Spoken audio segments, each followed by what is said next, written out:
10 years ago today, my dad passed away. It's crazy to even say 10 years. Hey, it seems like it was just yesterday.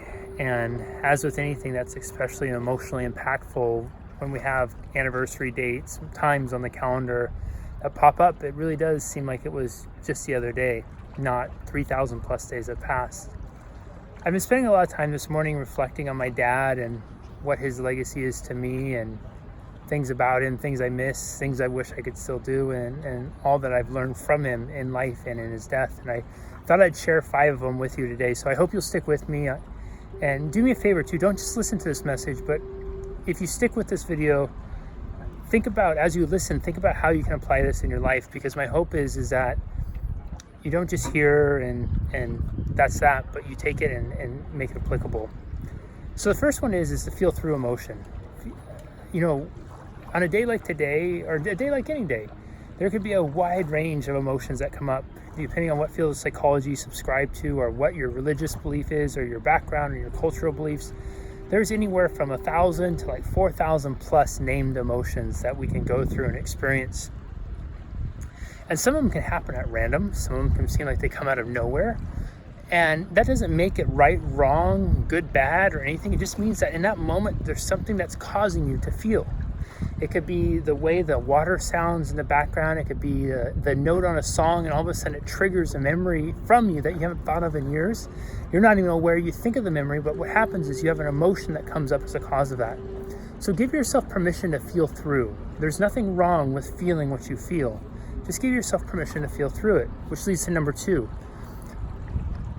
When you're feeling through emotions, or you're feeling an emotion, do not label it as such. You are a human fucking being, and you are so much greater and so much more than the nice little neat boxes that society likes to put us into with the labels. If you feel sadness, it doesn't mean you're sad. If you feel depression, it doesn't mean you're depressed. If you feel that you relate to something that a Republican has or a Democrat has, it doesn't mean that you're all of those things or you're one of those things. It just means that's what you're feeling and that's what you're experiencing at that time. You know, we have gotten to be such a culture of labeling people, labeling our conditions, labeling our experiences. And the danger of a label is it strips us away of our humanity. Because then what happens is instead of seeing the human being and all that we're capable of, we see the label and all that it limits us with. So resist putting a label. When you're feeling or you're thinking, whatever it is you're thinking or feeling, just honor that you're thinking and feeling. That's it. And some of it's going to be more deeper and more intense and more chaotic and crazy at times. But it's all part of your experience, and it's all part of being you. Number 3, find your bliss and really live it. And finding your bliss doesn't necessarily mean that you're going off and charging around the world or doing all those things all the time, and you can. Finding your bliss means that you just find a place where you're happy, that you can enjoy the simple stuff, that you can be as completely blissful being out here in a beautiful setting like this as you are sitting at home watching Netflix or reading a book. Whatever that is, find a place in here where you are at your bliss. Life is far too short and far too precious, and so many people are waiting for something to happen, waiting for life to happen, and they find that they deplete their lives so much that the biggest charge they get from their life is something external. You know, tomorrow at the time of this recording is going to be the Super Bowl, and for many of us, that will be one of the most emotionally charged days of our life, because we're going to watch other people do something that they're great at. We're going to watch other people pursue their dreams. And I have to wonder how many people get excited about watching others pursue theirs because deep down they knew they didn't have the courage to go after theirs. Your bliss is going to be in the pursuit of your dreams, and your bliss is going to also be found in just realizing and appreciating all that you have around you, the countless blessings you have in your life. If you can see this, you can hear it. If you have Wi-Fi to log in, you have a device to see this with. If you have clothes on your body, food in your belly, water in your kitchen, in your shower, my God, you are so blessed, and you have so much more than the majority of the people in the world. You know, what is it that the average person around the world survives on less than $3 a day? Think about that, $3 a day. Their worst day, their greatest day would be your worst nightmare. You are so blessed. So find your bliss and really live in it. Number 4, I had to write a couple of these down so I keep on track and I didn't get too much off a tangent. Don't hold on. Don't hold on to the shit that happens in life. Each and every one of you watching right now has gone through some horrible, traumatic stuff that's happened. People have said wrong things. People have hurt you. People have done some fucked up stuff in your life. People have been mean. They've been cruel. They've been awful. Life has been unfair and unkind. You've probably been pissed off and angry at God at some point. Stop holding on to it. What happened in the past is what happened in the past, but what hurts you now is not them, it's you. It's your insistence to bring everything that happened behind you and bring it up right now. There are people who will hold on over and over. I gotta switch hands here. My shoulder's getting a little tired. People will hold on to the things that happened to them in the past and relive it over and over again and make it part of their present and who they are. It's like they go out the door and they grab the cap off the thing, put it on and say, this is me. And it's all the horrible stuff that happened in the past. You're so much greater than that. You're so much greater than the harm and the hurts that others have visited upon you. And if you just give yourself permission again to allow yourself to experience a day, maybe even start with 1 minute or 1 hour of what the possibility of your life could be like without having that hat on, but just going out and being you. Entering into the world as Jesse or Jane or Mary or Sue or Bobby or Billy or whoever might be watching this. You're so much greater than the past and the hurts that have happened. Consider letting it go. Life's too short to carry that burden around, and I promise you that you will feel lighter and more free when you start to leave that stuff behind. Last but not least, number 5, embrace the gifts.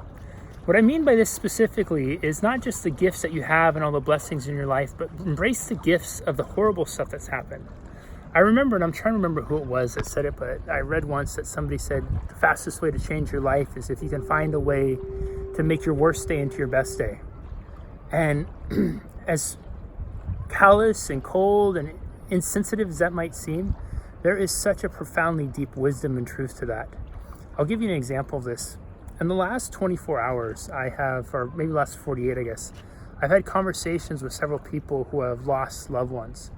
I had a really dear friend that would reach out to me this morning who was going through a loss in their life. And one of the gifts I could give, February 1st, 2010 was one of the hardest and most horrible days of my life. But one of the gifts I've been given from that is to be the one that friends and family and people will reach out to, because I might be able to provide some words of comfort, because I've been there, because I've hurt so deeply, because I can understand and empathize and relate, and because I get it. The other thing is it's given me an understanding of life that I would never had before, the value and appreciation of life, and the respect of death that I never ever had before. It's also given me a voice to come and hopefully share this message with you, and hopefully this message is meaning something to you. And it's something that you're going to be able to take away and pass on to your friends and family. These are all gifts that I have in my life and that bring abundance and joy into my life. Gifts that I would never have happened had I not had my dad pass away 10 years ago. Now, does this mean that I wouldn't want my dad still here? Of course that doesn't mean that. I would love for my dad to still physically be a part of my life. But we don't get to make that choice. What the choice we do get to make is what kind of relationship we get to have with our loved ones after they passed. I fully believe that my dad is somewhere on my shoulder watching around a part of my life, just going for the walk, and saw a boat that's name was Michael. How funny is that? And my dad's name was Michael. So I really do believe that our loved ones can still be a presence in our life, but their presence exists here. It exists in our love for them, and so many of us never get to form those relationships with our loved ones because we're so engulfed in the pain. We bring the pain and we carry it around with us, again, wearing that hat. And we mark our lives as when this thing happened and now the pain I'm carrying because of that thing. Your life is great. Your time is precious. Your loved ones would not want you to live and spend the rest of your time in pain and suffering on their behalf. What they would love for you to do on their behalf is to choose to live your life in the most extraordinary way possible, that honors them, that gets them to smile, that gets them to laugh from wherever they are, and that they beam with pride knowing that they play a small piece of inspiration in how you show up and how you choose to live every day. So I know this video is a little bit longer than normal. If you're still with me, I appreciate you sticking around, and I really do hope that this message has resonated with you. And thank you for letting me share a little bit of my dad with you on what is a very special day of his. Right? Sending lots of love to each of you, and we'll talk soon. Bye-bye.